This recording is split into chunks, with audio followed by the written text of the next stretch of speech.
Hello there, people. It's the Duelist here. Bringing out you Ultimate Gearing Guide. This is going to cover everything you need for PvP, everything you need for PvE, gems, armor, attributes, just in general. If you're using this, you're going to be perfectly fine. Okay. One thing I want to make clear is different weapon guides and stuff that I have up, stuff on my Discord, stuff that you see me watching on stream. Like, this probably won't make it through to the live version of the game after the beta is over. But everything you see in this gearing guide, like this will make it through. This is stuff that you can use after the beta is over. The stuff that I've been using might be buffed or it might be nerfed. It's hard to tell. It depends how popular it gets in the next couple days. And how much AGS decides that it is too strong or too weak. So, first off, we have our attribute points. Attributes. What do we do with attributes? I hear you say. Well, when you're low level, you can't afford either focus or intelligence gems, you go everything into con. Why do you do everything into con? Well, it gives you OP PvP scaling. Because PvP scaling is a system that increases your damage mitigation and the damage that you deal based on the opponent's level if they are higher than you. Or decreases your damage mitigation and decreases the amount of damage that you deal to opponents lower than you. But what do we know about damage mitigation? Well, damage mitigation isn't the full equation for EHP, effective HP, and that's what we really care about. Who cares if we're hitting a guy for 500 and they're hitting us for 1,000 if we've got 100,000 HP and they've got 100 HP? We're gonna one-shot them. They're gonna be doing you know, 100th of our HP every attack. So, by spamming con, you are now the victor in PvP scaling. It helps. But we're going to be a little bit lacking in damage. We're going to have a little bit of... we're not going to be able to do everything with our builds that we want to be able to do. So, the second that we were able to get nice gear, we were able to get either amber gems or one of the intelligent scaling gems. So, amber gems is a focus gem. I'll talk about the gems in a little bit.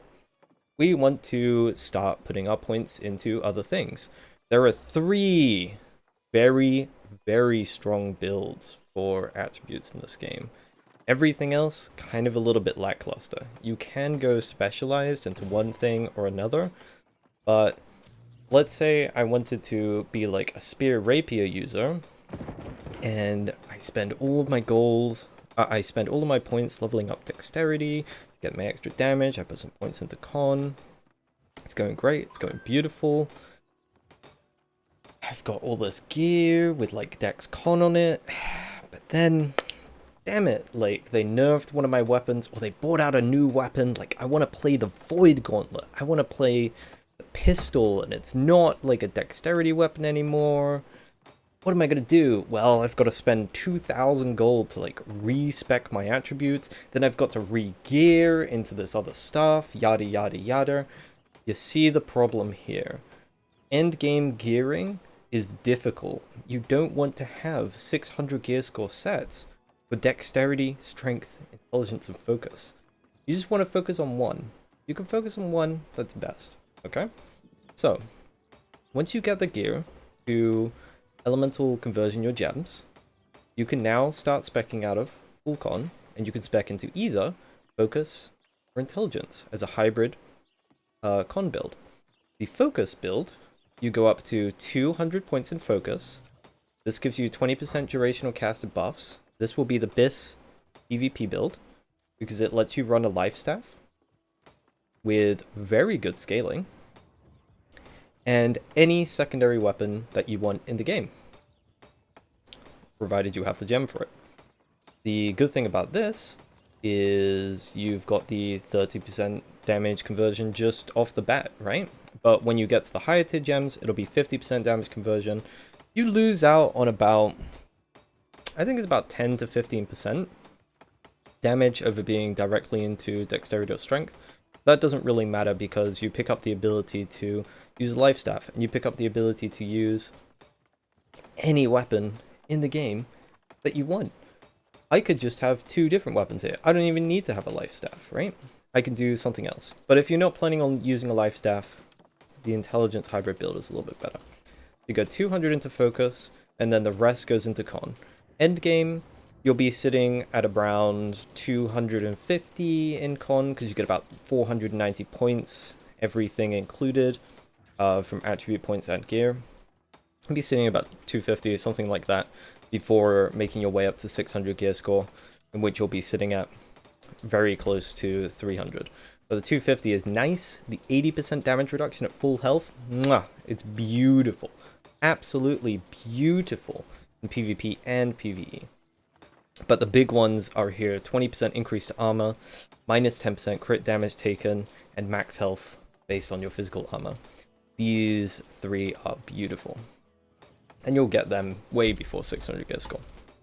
Okay, the secondary build is we put 150 points into intelligence, which, again, scaling off of all of our gems, we get a 15% increase to elemental damage, which is going to give us more damage than focus, but we also pick up 50 points in dexterity, which gives us another 5% chance to critical hit here.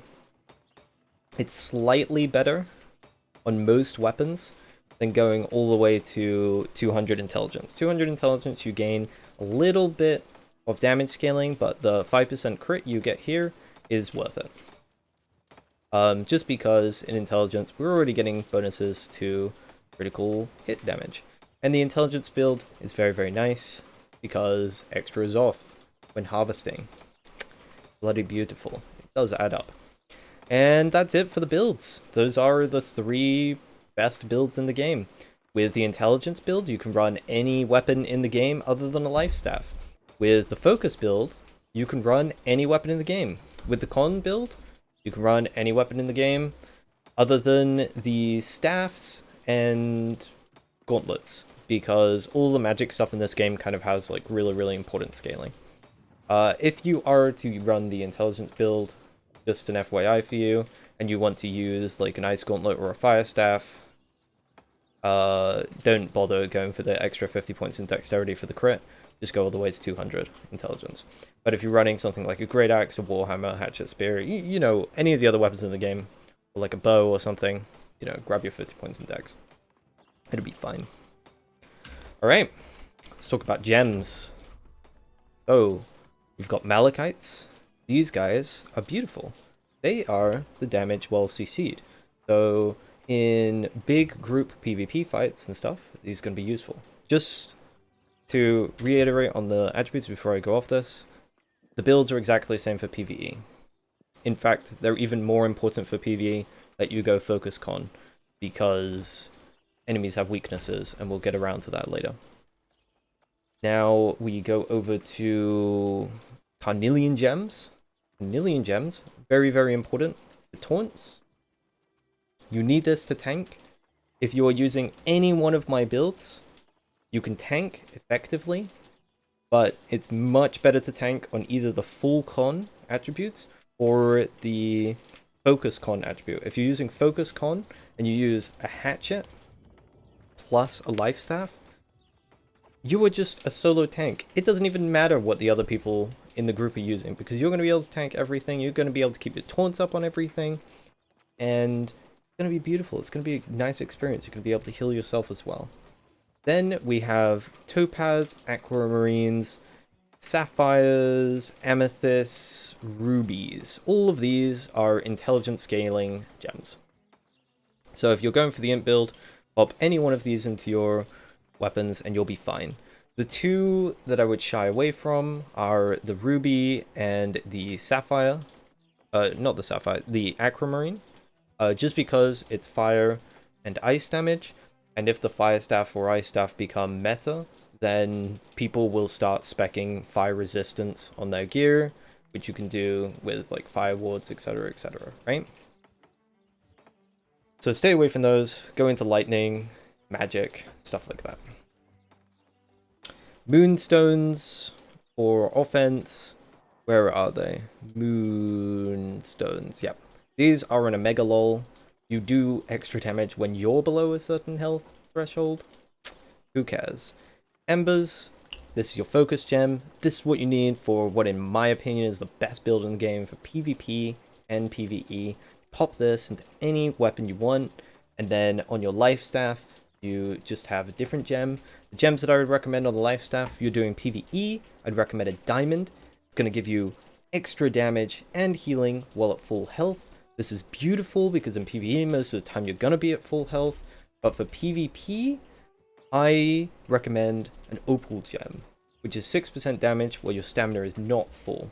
The reason for that is because on the life staff, we have a couple of things that combine. We've got our bend light. After a dodge, you heal 20% more effective for 5 seconds. So your combo would be you dodge, you drop a sacred ground, which also increases the healing for 50% while you're standing within it. Okay, and then you dodge again, and then you drop your beacon and your overprotection. And you're getting the extra stuff from the passive and from your opal. Onyx is another Omegalore one. We don't really care about it. And that pretty much covers all the offensive gems. Now, on defense, there are 2 ways you can spec your defense. You can either go for full physical wards in all of your gear, which would be Onyx gems, which is perfectly fine. Or you could go for a mix of diamonds and malachites. Malachites are a mix between elemental and physical absorption, with the elemental absorption being the higher one, and diamonds are exactly the same in the opposite direction. Physical absorption the higher one, elemental damage the lower one. That's what I have on at the moment.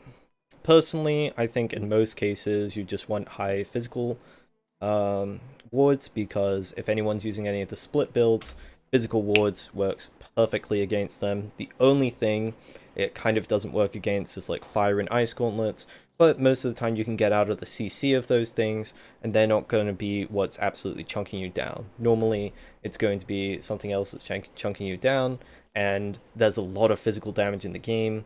So, at the very least, I would go diamonds in my endgame gear, but most of the time I'm going to go onyxes. Right, now, let's move on to weapon perks. And, very importantly, I'm going to show you how to find the weapon perks that you want.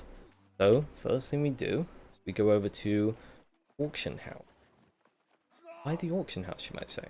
Well, auction house is a very special button up here called perks, none selected. We can search for specific perks, which brings up every single perk in the game.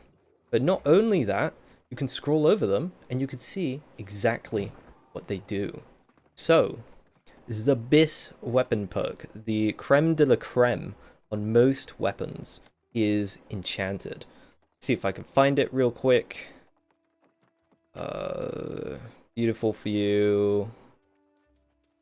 This is E right here, so where is it? Enchanted. Light and heavy attacks deal extra damage, especially using a bow or a musket. It's just bonus damage, guys. 600 gear score, 9.5% extra damage. You do so many light and heavy attacks. This is BIS for PvP, okay? It's beautiful.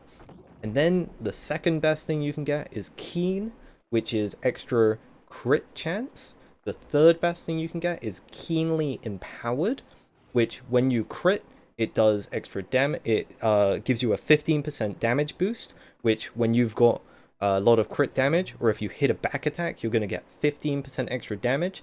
This has a 50% uptime. So if you crit on the first hit, and then you crit like every time afterwards, so you're doing like back attacks or something, this is straight up a 7.5% DPS increase.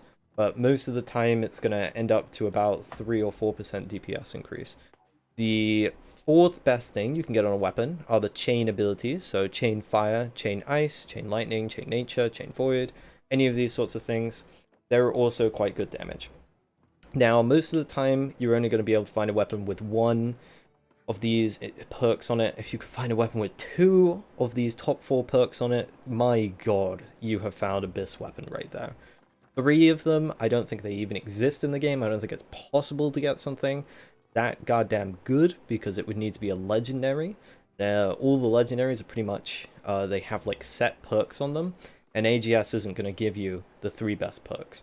So those are the top 4 in order: Enchanted, Keen, keenly empowered, and chain. You want to get 1 or 2 of these on your weapon at the highest gear score that you can possibly get. Okay? For PvE, you're looking for enchanted plus a bane, whatever extra damage to the thing that you're attacking is. So if you're looking for corrupted, let's look for the corrupted one, not corrupted resistance, not corrupted wards, but corrupted banes. It's going to give you 19% extra damage to corrupted, and then the secondary thing you want is keenly, so that your left clicks are doing 9.5% extra damage. This is a massive DPS increase. You're going to be doing 30% more damage than anybody else. Or around there, you know, it's more like 28.5%. But you're going to be doing way more damage than anybody else in the party. If you've got the specific Bane plus Keen on any creature that you're attacking, nothing comes close to Bane for the kind of creature that you're attacking in the game for any kind of weapon type. You're also attacking the weakness of the creature, then that's another 15% damage there, which would be absolutely beautiful. I will try to bring up that. Give me 1 second. And we're back. These are the combat resistance and vulnerabilities for PvE. So you can see what the creatures are vulnerable and what they're weak to. If they're vulnerable to something, they take 15% extra damage. If they're weak to something, they take 15% less damage.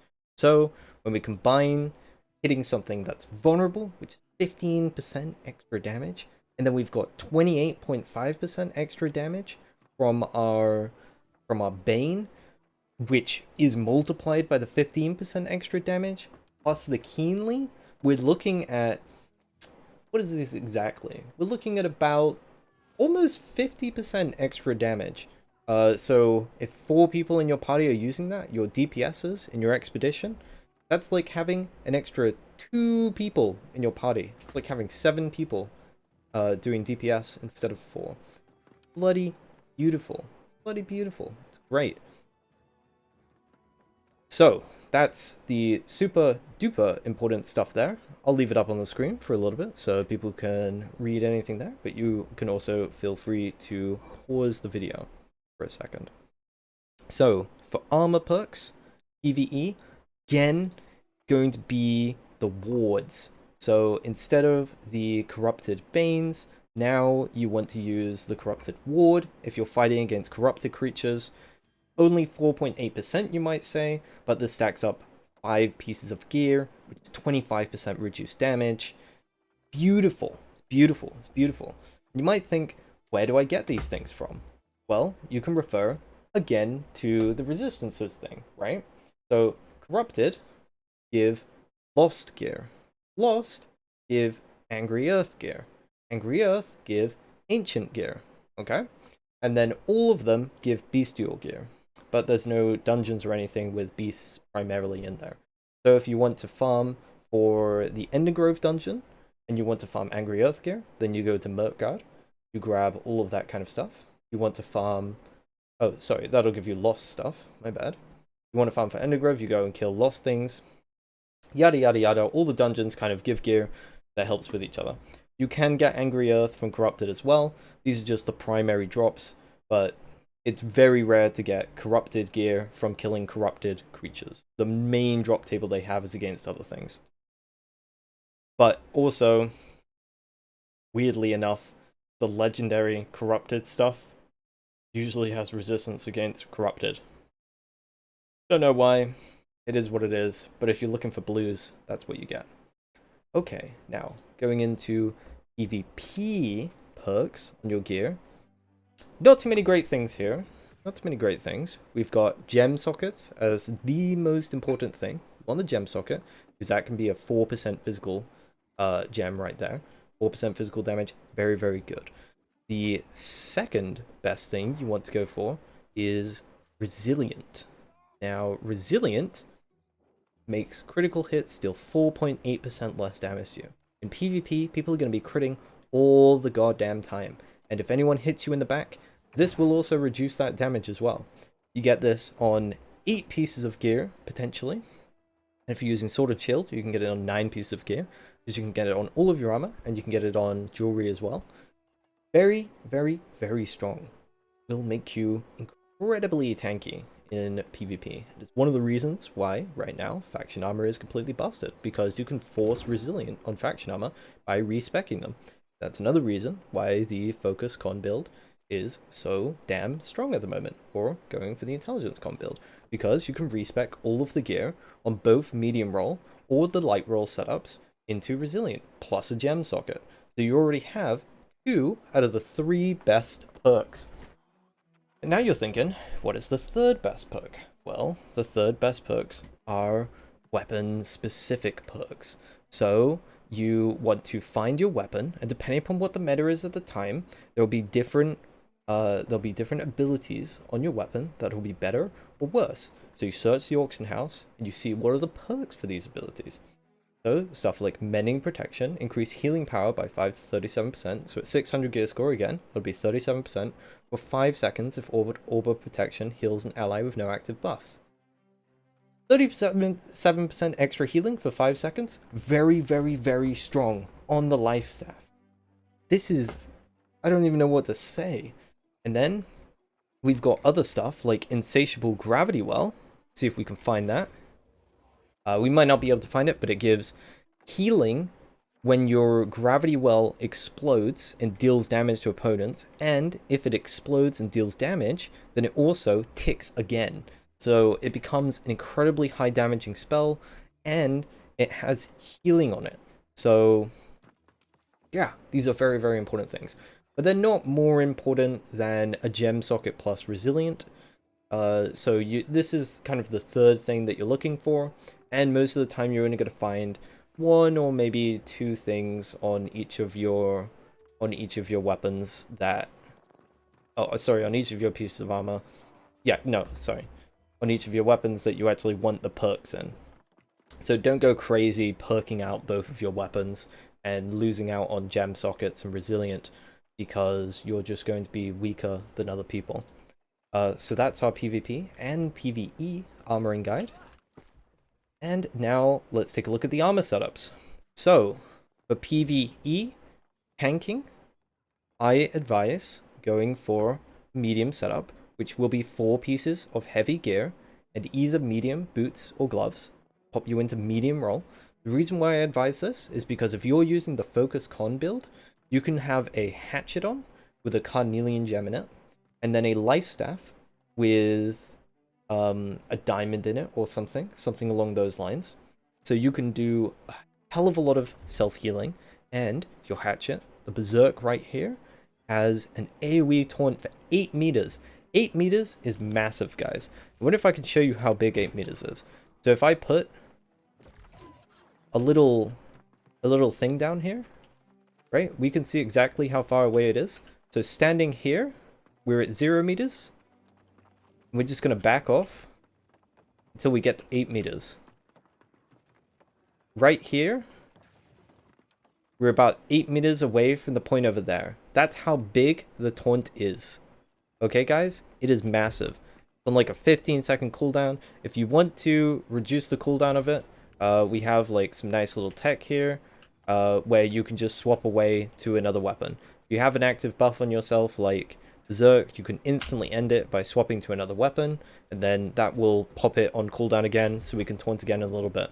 The other thing about the hatchet is, with the amber gem in it, you're going to be doing a lot of damage, and with the carnelian gem, you're going to have something like 350, 400% extra threat generation, so you're definitely going to be able to hold aggro on everything. And then, you've also got a life staff for yourself, so you've got self-healing, and you've got self-healing off of Berserk. Might not make it through to release, but the self-healing off of the life staff gives you insane sustain. You're incredibly tanky, okay? For everything else in PvE, you can do a light roll setup.